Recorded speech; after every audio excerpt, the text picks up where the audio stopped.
naman si Stacy, ang inyong travel buddy na makakasama sa pamamasyal dito sa Bolinao. Pero bago ang lahat, tanungin muna natin kung ano bang tawag sa sayaw na ginawa nila kanina. So, Ate Dia, ano po tawag sa sayaw ninyo kanina?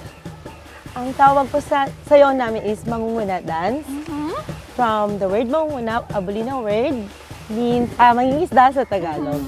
Yan. And yung costume po namin and dance represents the giant clown capital of the Philippines, which is Bolinao. And yung sinaunang warrior na na-represent ni Bulidita na our official mascot. Wow! Yun pala ang kwento ng sayaw na yon. At alam nyo ba, hindi lang kapistahan ang magandang puntahan dito sa Bolinao. Dahil maraming pwedeng pasyalan dito na pwede nyong pasyalan na inyong pamilya at barkada. Kung ano yung mga yon, don't worry, I got you. Tara sa biyaheng Pangasinan!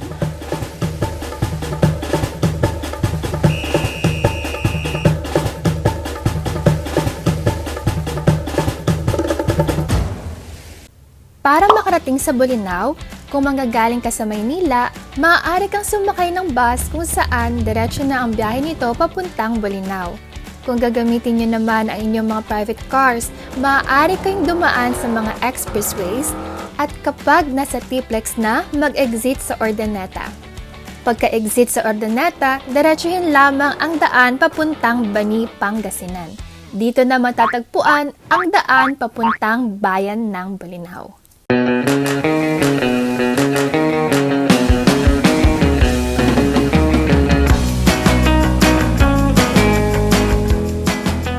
Kapag weekend getaway, alam po kadalasan sa inyo, dagat ang unang nasa checklist.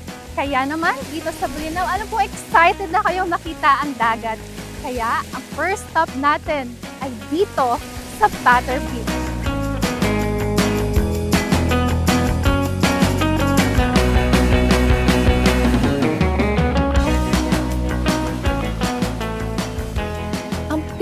Agaw pansin talaga dito ay yung white sand beach na bubungad sa'yo dito sa Pater.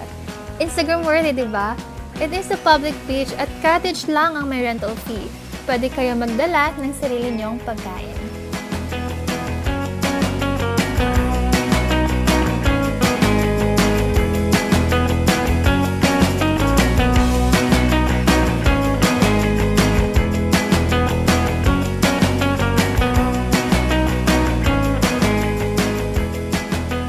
Kadalasan din sa mga matutuluyan may mga hatid na beach views, tulad na lang ng hotel na ito. Dito lang yan sa Pater Beach.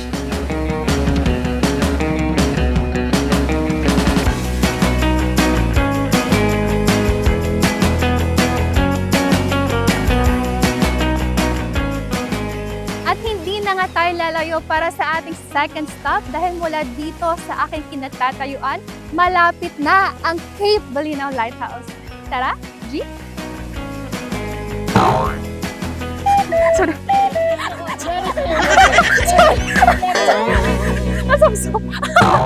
Sorry.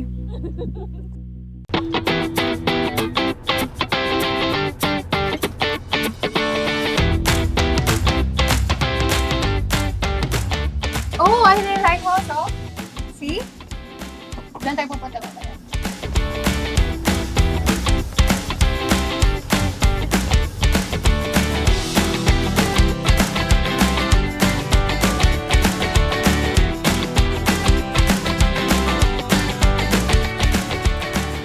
Actually, dito sa lighthouse, merong mga store sa baba lang niya. So, pwede kayo mag-check dito ng mga pasalubong na gusto niyo ibigay sa mga family niyo or friends back home. Meron ditong mga shells, mga ref magnets kung mahilig man kayo. And then also clothes. Like here, pang jowa niyo. So, sana all. And then, yeah, marami kayong pwedeng bilhin dito sa baba ng lighthouse lang. If you want bags and then decorations sa house, marami. Oh, ito ang guri na pinagmamalaki to dito sa Bolinao. We really made this one here sa Bolinao. Taga Bolinao po pala ako. I'm local here. Ito po yung isang products na pinagmamalaki nila, guri products. And then here, may mga ref magnets, of course. the lighthouse. Makikita niyo mamaya dyan sa taas. Papasyal ko kayo. Ayan, maganda itong mga to. So, bili na kayo. Pamain na lang. This is, ate magkano to? Okay, mine, 100 bottles.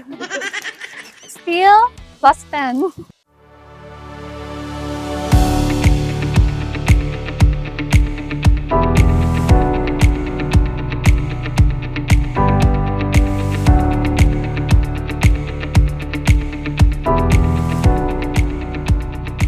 Alam niyo ba na ang Cape Bulinaw Lighthouse is the second tallest lighthouse here in the Philippines?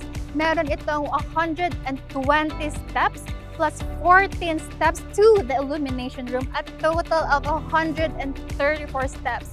But wait, there's more. It is 351 feet above sea level atop of Punta Pedro Point.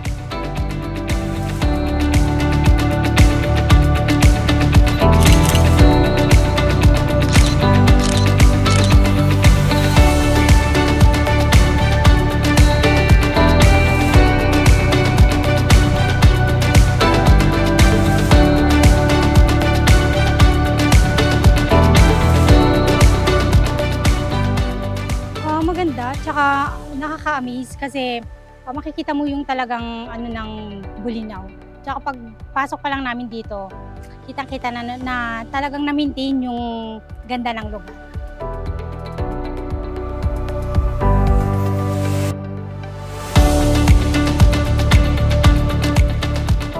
Ito kasi yung parang nasa first on the list na nakita namin na magandang tourist spot dito sa Bulinaw. So surely babalik-balikan po namin dito po sa Patar.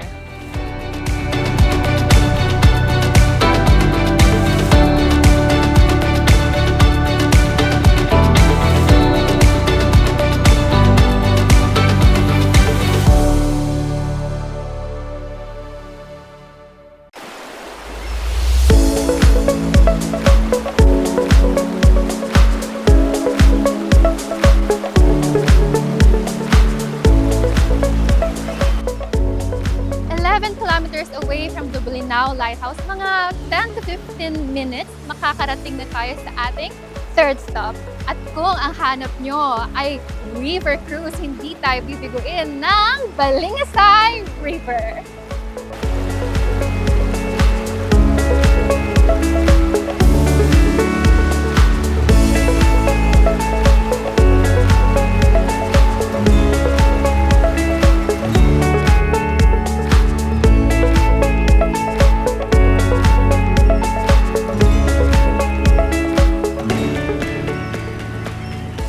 Dito sa ilog na ito, natagpuan ang isa sa itinuring ng National Museum bilang cultural treasure, ang 64 Bulinaw Skulls.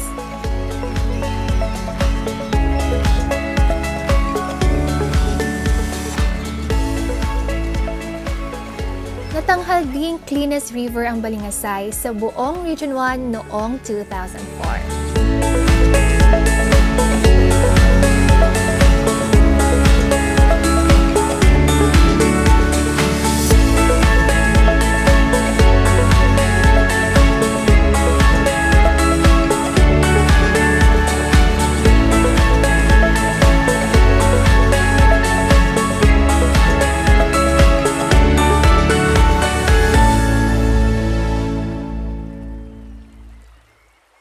At dahil malapit na nga tayo sa ilog at dagat, hindi mawawala ang mga tindang sariwang seafoods.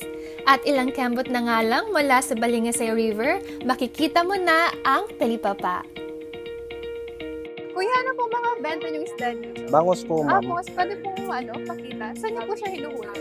Doon po sa Barangay Tara, Bulinaw, Pangasinan po. Tapos ini-import niyo siya dito. I mean, dinadala niyo na siya dito. Opo, ma'am. Dinideliver ko rin po dito sa mga talipapa, mga Okay. Kung saan pa? Dito lang ba? Sa Balingasay? Ang talipapa? Balingasay, Istansa, Mhm. Ilong, Patar. Pati ko pati. Wow! Ang lalaki ng isda!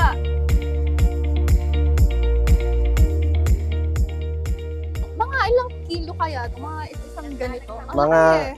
Oh? 1 kilo po, isang piraso. Okay. ganun. Ano to, culture? Harvest po, ma'am. Harvest? Opo. Okay. So fresh po itong mga to, no? Wow. Opo. Okay. So dito lang po yan sa Balingasay, na Opo. Talipapa. Makikita yung mga ganitong kalalaki bangus. Though meron din naman sa iba, pero Opo, ma'am. ang lalaki ng bangus dito. Like, look.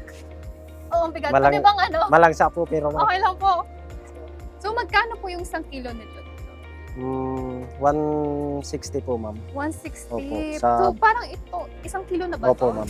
Itong isang isda na to, 1 kilo na? Oo, ma'am. Wow! Ang laki po ng isda nila. So 1 kilo na to. So grabe yung culture nila ng bangus dito. Oo, Sa Bolinao. Sa Tara! oh, ma'am. Galing ito. That's nice. This is my palm. Tapos parang, ang laki. Dalawang palad. So yung try mo na doon, nakahuli doon na nakapikat ng bangus. Ma'am, Uy, pikit pa sila. Kaya pabili daw po ng bangus na nakapikat ang mata. wala po, ma'am. Wala ko. Maliban lang, ma'am, kung kuhan. Tanggalin natin yung mata, no? Tanggalin po yung mata. Oh, that's, ang laki talaga niya, oh. Parang ang bigat. So 1 kilo na siya.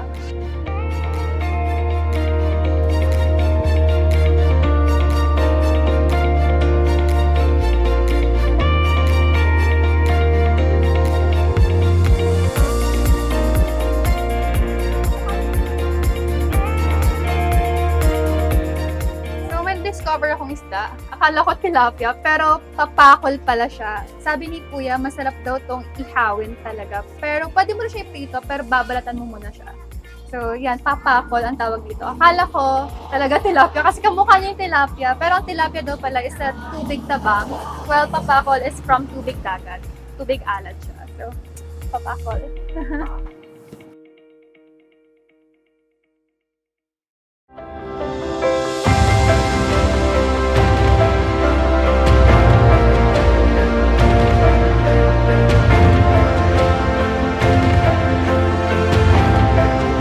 Alam niyo ba na pangalawa sa pinakamatandang bayan sa Pilipinas ang Bolinao?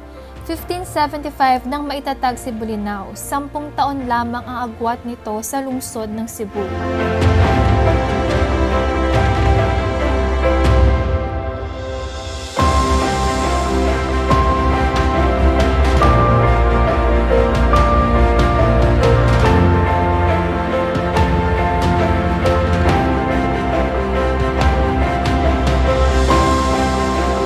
At dahil isa ang Bolinao sa pinakamatandang bayan, matatagpuan din dito ang isa sa pinakamatandang simbahan sa buong Pilipinas, ang St. James the Great Parish Church.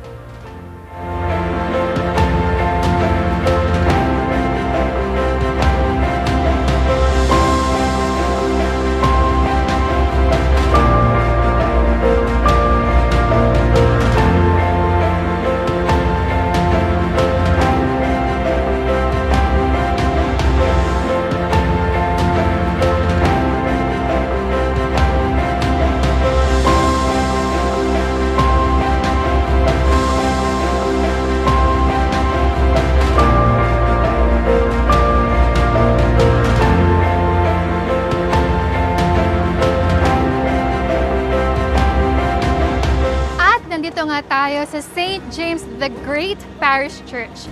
At alam niyo ba na ang mga dingding daw nito ay gawa sa tunay na coral stones.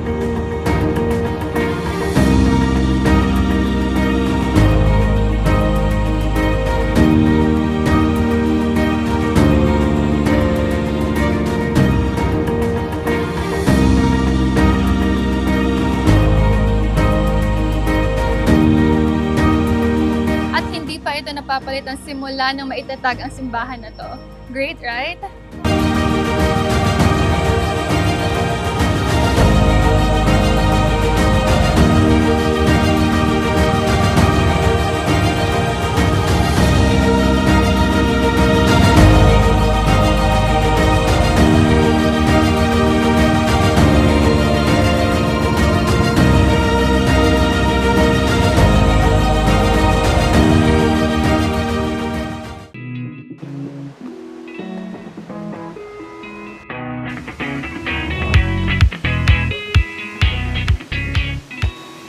Kung adventure naman ang hanap mo, tara na't mag-falls hopping!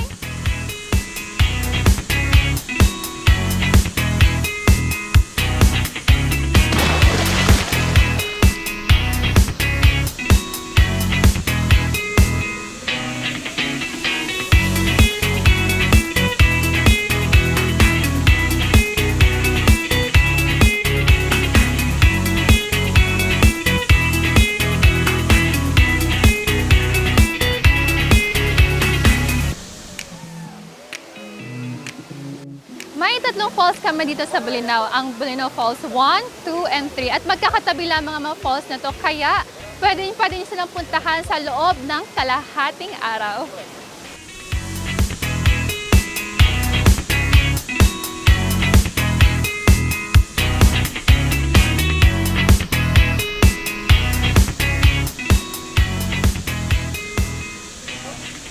Kuya, para saan po itong mga life vests dito? Para po sa hindi marunong lumangoy, ma'am.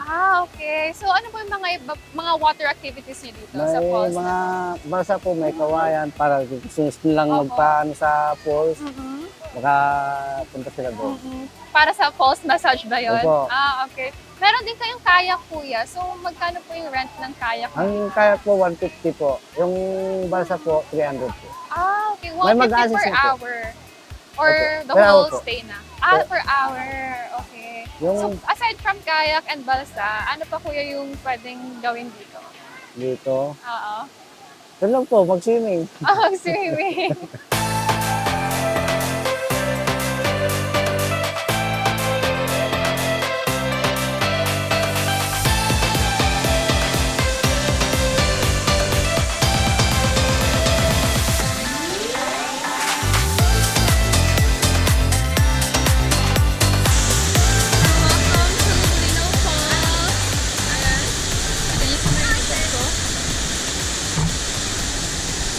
I haven't been sa taas nitong falls na to, so samahan niyo ako.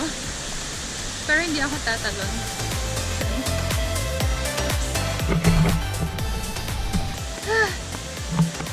Ilang steps ba to? Hindi na natapos. Ayun sila. And more stairs. Let's go. Hiningal ako doon.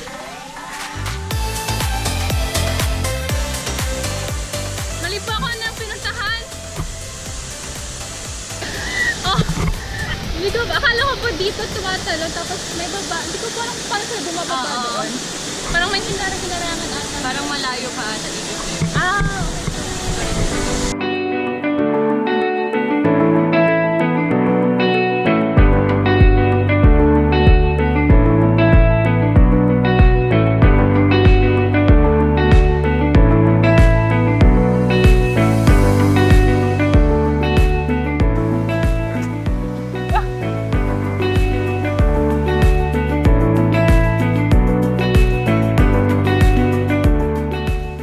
Sobrang lino po ng water dito.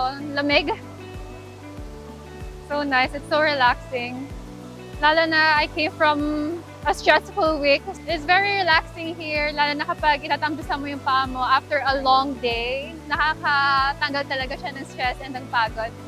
And also, ang ganda ng falls. It's so amazing to be here in Bolinao.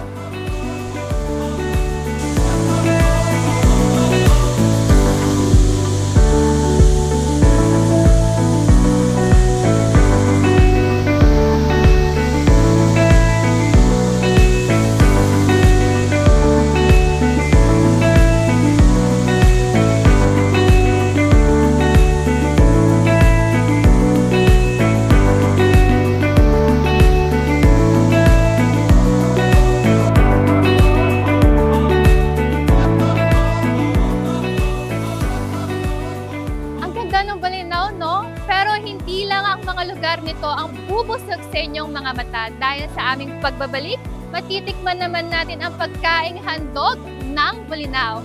Dito lang yan sa Ganda Mo, Pangasinan!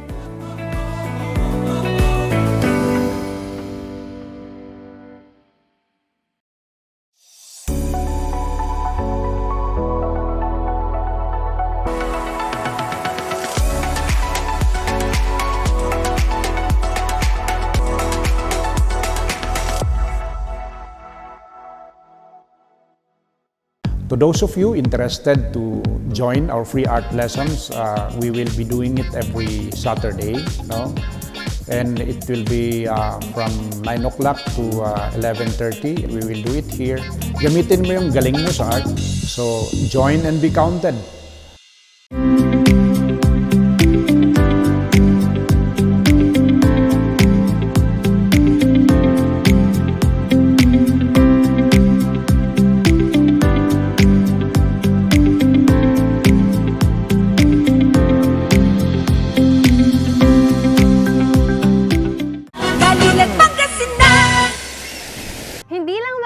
lugar ang kayang i-offer ng Pangasinan. Hain din ito ang malinamnam na putahe, gaya ng sungayan. So, Chef, ano po ang gagawin natin ngayon sa pagluluto ng sungayan? Ang first step natin kasi yung iba kasing dayuhan dito, binabalatan siya diretso. Okay. Ang ginagawa namin dito, linuluto muna yung skin niya para mas madali siyang balatan. Pero ano mas better, Chef? Yung balatan muna or iluto na siya the way it is na may balat? Mas mabilis siyang ibalatan pag na-grilled na yung skin niya Okay. kaysa balatan siya ng fresh. Pero Chef, parang wala ka, may nilagay ka ba dito like asin or something? Wala pa, Ma'am Stacy, kasi babalatan pa natin siya. Dead skin. Dead skin. Excellent. Nag-exfoliate pala siya. So marami siyang balat. Parang may, kaya napansin siya, parang easy-easy lang. Tapos ako na, parang kawawa na siya. Pag grilled na siya talaga yung pork, total na luto na, is may pinapahid na kami na something seasoning, parang gano'n. Okay, secret niyo na yun. Wow, okay po, I got it. So, Chef, ano pong gagawin natin recipe sa, ano na to, sungayan na to? Usual sa sungayan kasi is grill lang. Pero next step natin is meron tayong twist for sungayan. So, anong klaseng twist na recipe ang gagawin natin sa sungayan? Ang gagawin natin twist sa sungayan po, ma'am, magpipilay po tayo ng part ng sungayan, then i-dip po natin siya ng honey mustard. Oh. Iko-coat po natin siya ng flour, then squeeze ng lemon, then meron na siyang dip na lemon. So parang magiging crispy fish or something ganun. Okay. So, Chef, after niyang ma-fillet, ano pong next na gagawin? Next gagawin natin is set aside natin yung fillet, Opo. then squeeze natin ng lemon. Oh, lemon. Pwede po bang walang lemon? Calamansi? Pwede rin po, alternate. Ayan na natin ng salt and pepper. Pero yung lemon, anong magagawa niya for the fish? Yung citrus ng ano niya, saka pampawala ng langsa. Pampawala ng lansa kaya lemon din. That's nice. Higaan lang po natin. Opo. Pagkatapos po niyan, i-coat po natin siya ng flour. Okay. Scoop na siya. Parang pwede ba itong lagyan like breadcrumbs or kahit wala na? Pwede po rin, ma'am. Choices niyo.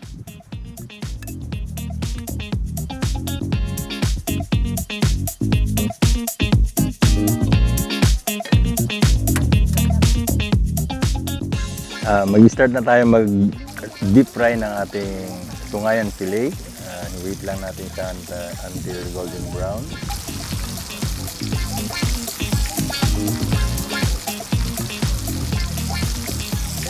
Habang hinihintay natin yung pagiging golden brown ng ating sungayan fillet, gawa tayo ng ating pang-dip sa ating sungayan fillet, which is honey mustard.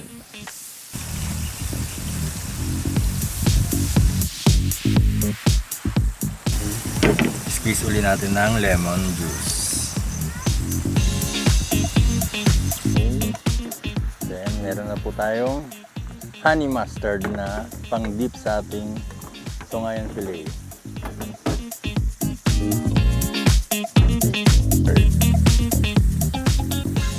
Deep fry na sungayan fillet.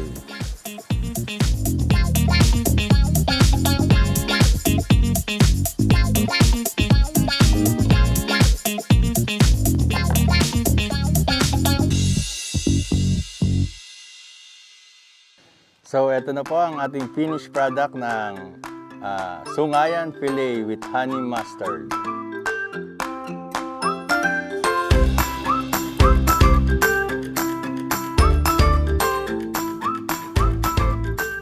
Okay, so I'm really excited na matikman yung prepare ni Chef. And yeah, natinidar na ako. Excited. Okay, ito na po ma'am ang ating sungayan fillet with honey mustard. Okay, ano po ito? Ito yung honey mustard? yes, Okay. Okay, I'll taste it.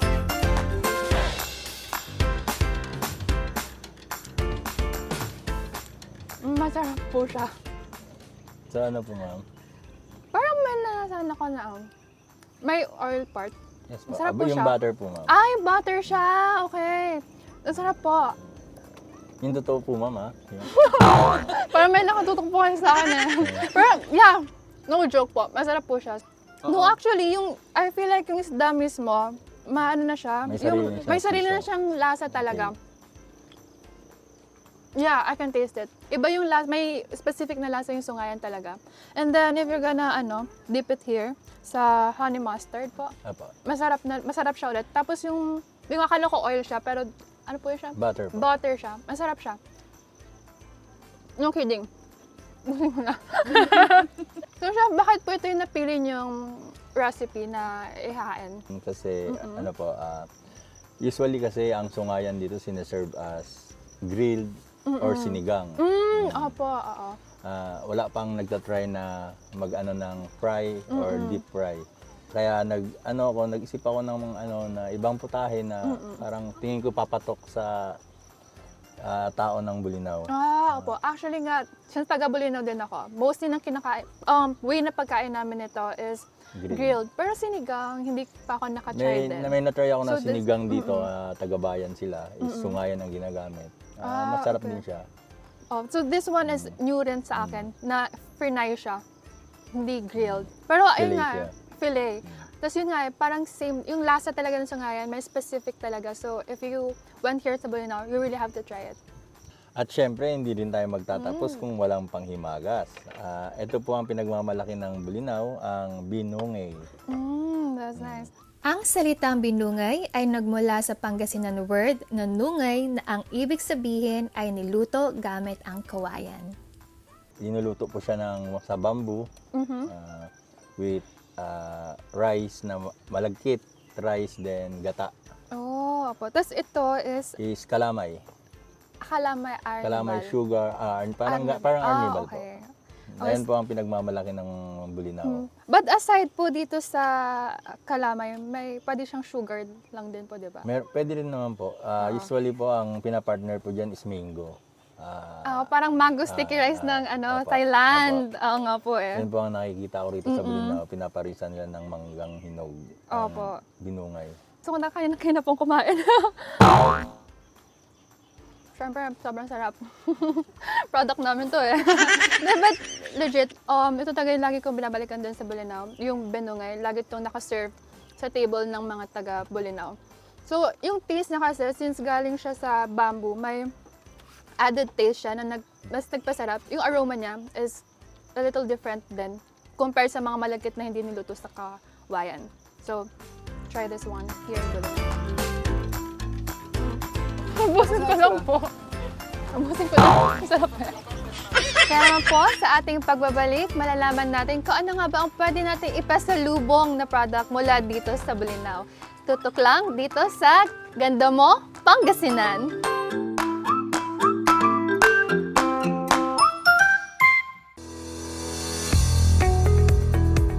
Looking for a place to stay in Baguio City? Find your calm at Hotel Supreme. A good dip at their pool.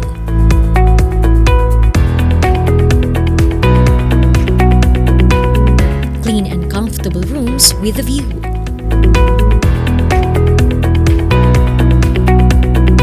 Accommodating staff.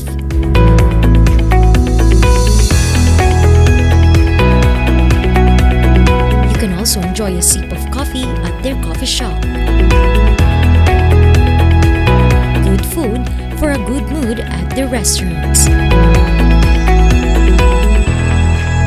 Spacious halls for events, and many more. A perfect balance of business and relaxation, all at Hotel Supreme.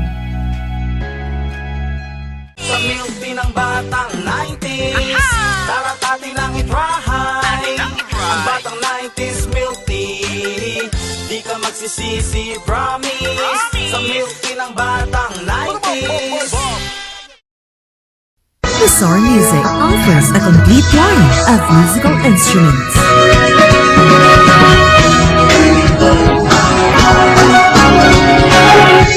Bizarre Music, Baguio's pioneer in online music and art lessons.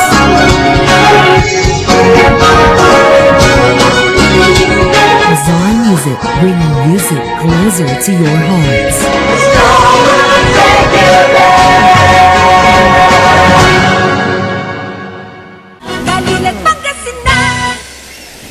Siyempre, hindi makukumpleto ang ating biyahe kung wala tayong may uuwing souvenir sa ating pinasyalan. Alam niyo ba?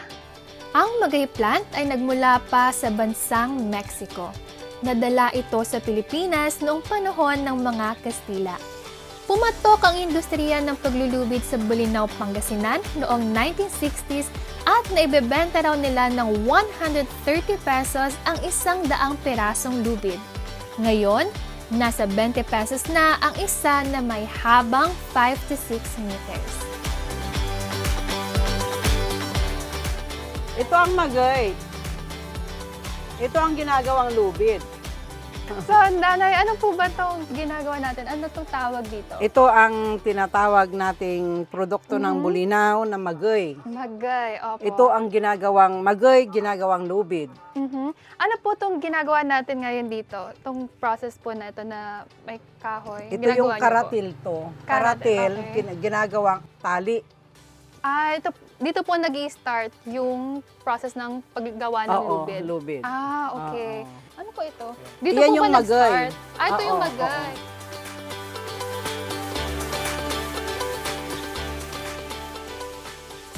May mga puno doon na na ibinababad sa dagat. Opo. And then, yan ang naging product. So ilalagay Oo. po natin dito para Oo. magtali-tali siya Oo. ng ganito. Ayun na ngayon yun. Okay. Oo. So after po nito, Gagawing lubid na siya Oo, dito. lulubidin na. Okay.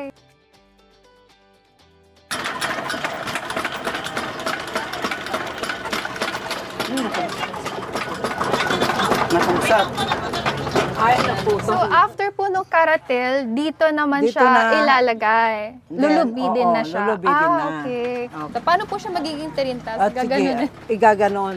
Iikutin. Oo, iikutin. Anong tawag dito? Padalan. Padalan. Okay. Ang galing oh. Parang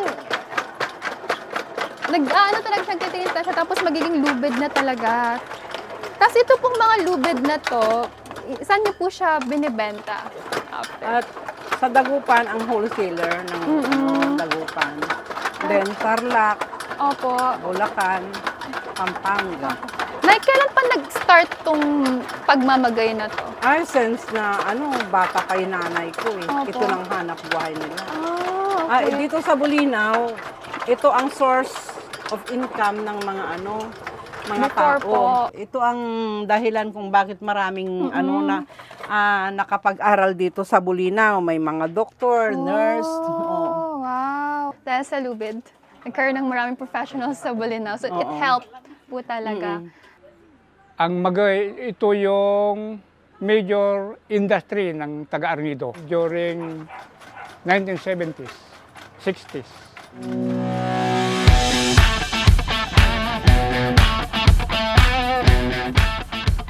Noong habang nagmamagay yung mga tao dito sa Barangay Arnido, nagpaaral sila. Ang sabi nga nung principal dito, edukasyon. Kanya, nakita nyo asinsado, lalo dito sa main road, halos lahat yan professional. Dahil sa Magay. Noon, sa mga ninuno nila, yung mga laking-laking nila, talagang lahat dumaan sa nagkaratel at saka nagmagay. Halos lahat ito, magay. Dahil ang magay kasi, kahit sa mabato, pwede siya. Kanya halos lahat ng buong Arnido, pagpagalagay mo nasa 60% siguro, plantasyon ng magay. Nay, pwede ako patry kung paano sige, yung okay. ginagawa niyo. Okay, So, okay. ano pong ginawa niyo? Ikutin mo ngayon? lang ito. Okay. Ito. May dapat ba sobrang Hawakan mo lang bilis? ito. Ay, hindi po siya, hindi siya nagtatali talaga ng ganun sa inyo kanina. Okay. So, kailangan talaga ng merong kahoy kanina. So, mas mabilis ba dapat dito, Mami? Or dapat sabayan ko po Depende siya? kung pwede namang hindi. Nanay, ilang lubid na gagawa niyo sa isang araw? Mga 200 pieces That's nice. to 300. Okay. Ay, sorry, Depende, nasira. depende sa pagkakagawa. Nasira saglit. Depende sa paggawa.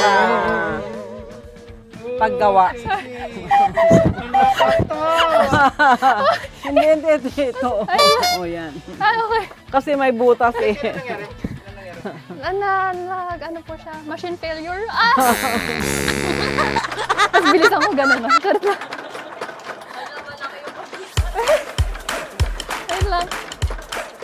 Parang, naglulus na siya dito. Ayan. Tama na. Mas madali ito kasi naglalakad lang po ako ganyan, no? Pag gumawa lang akong ganyan. Yung kabila kasi gumagano. Pero ang ganda, ang galing po kasi meron na po akong finished product. So, open for bidding. Pamain na lang. Ang galing. So, ito pa yung ginawa ko. Hindi pa lang gumawa. Ginanong ko. So, this is the finished product. So, Mami, kamusta po yung ginawa ko? Okay lang. Okay lang po. Ano pong grade? ano pong grade? Mami, sobrang galing. Ito, 79. Grabe. Ito ang... Siguro ang grade ni Mami para sa akin ay 79 akin. Joke lang. 100. Parang pa din na to pang ang tawag nga doon sa pangpalayok. Ay, tirador. Pangpalayok sa palayok. Nagamit pa ito sa mga pinangtatali ng baboy. Yung mas malaki dito, pinangtatali sa baka. Ginagawa rin tong duyan.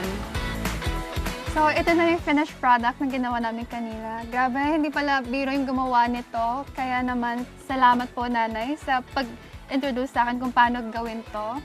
And ayun, may pasalubong na tayo.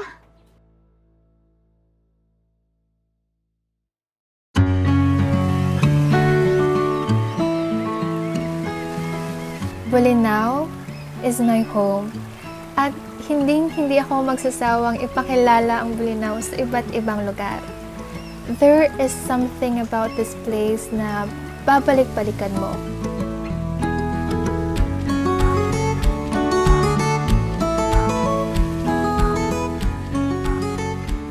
Hindi lang mga dagat, ilog o waterfalls ang maganda rito. Pero pati na rin ang pakikitungo ng mga taga-Bolinao sa mga turistang namamasyal rito. We will serve you with mouth-watering fresh seafood with a warm smile on our faces. We will welcome you like this is your home away from home. Kaya naman, samahan niyo kaming muli at sabay-sabay nating tuklasin ang iba pang mga natatagong yaman ng ating lalawigan. Dito sa bagong pasyalan ng Barkada, Ganda Mo, Pangasinan!